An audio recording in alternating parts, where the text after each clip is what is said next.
আমরা প্রধান উপদেষ্টার সাথে সাক্ষাৎ করতে চাই, যদি উনি আইসা আমাদের ফলশ্রুতি ভালো কোনো রেজাল্ট দেয় তাহলে আমরা এই পথ ছাড়তে বাধ্য হব। আর না হয় যদি আমাদের যৌক্তিক দাবি না মানে তাহলে আমরা এখানে শহীদ হব। আমাদের দাবি এই পর্যন্ত, আমাদের দাবি যে জায়গায় বাধা আছে এখনো পর্যন্ত এই দেশে স্বৈরাচার এখনো মুক্ত হয় নাই।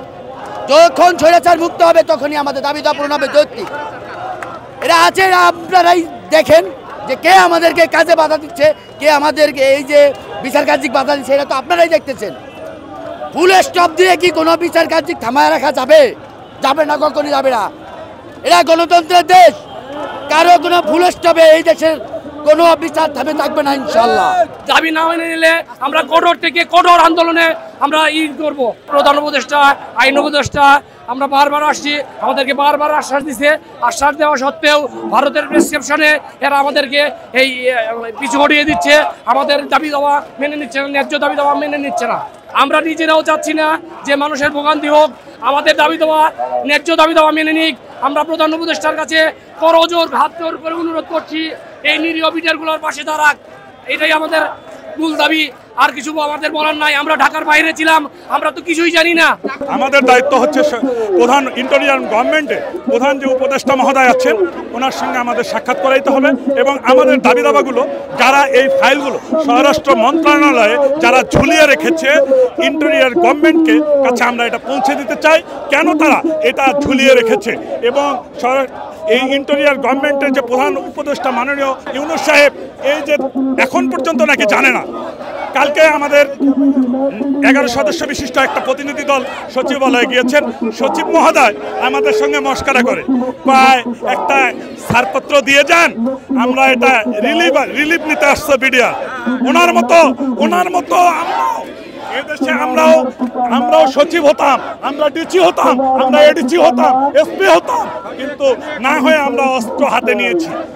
যৌবন বয়সে অস্ত্র হাতে নিয়ে এই সীমান্ত রক্ষার জন্য আমরা এই অস্ত্রটা হাতে নিয়ে এই সীমান্তে ছিলাম। এখন আমাদের কোনো কথা নাই, ইন্টেরিয়র গভর্নমেন্টের প্রধান উপদেষ্টা মহোদয়ের দপ্তরে আমরা যাব, এটা সুরাহা আমরা নিয়ে মেনে না নিলে আমরা এখানে সারা জীবনের জন্য অবস্থান কর্মসূচি ঘোষণা করব। 2009 সালে আপনারা সবাই জানেন পিলখানা হত্যাকাণ্ড, পরিকল্পিত হত্যাকাণ্ডের সাথে আমরা সম্পাদন রাখা তৎকালীন সরকার শেখ হাসিনা পরিকল্পিত হত্যাকাণ্ড ঘটিয়ে আমাদের 18,520 জন লোকের চাকরিচ্যুত করা হয়। আমি তৎকালীন বান্দরবান চাকরিতে ছিলাম। বান্দরবান চাকরি থাকা পরেও ওখান থেকে আমার চাকরিতে এবং 5 বছর সাজা প্রদান করা হয়। যা বর্তমানে আমার দাবি 3টা। এক নম্বর দাবি হলো যে আমাদের যারা আমরা নিরপরাধ ব্যক্তি, যেগুলো আমরা শেয়ার কোর্টে, সামারি কোর্টে অন্যায়ভাবে চাকরিচ্যুত হয়েছি, সকলকে চাকরিতে পুনর্বহাল করতে হবে।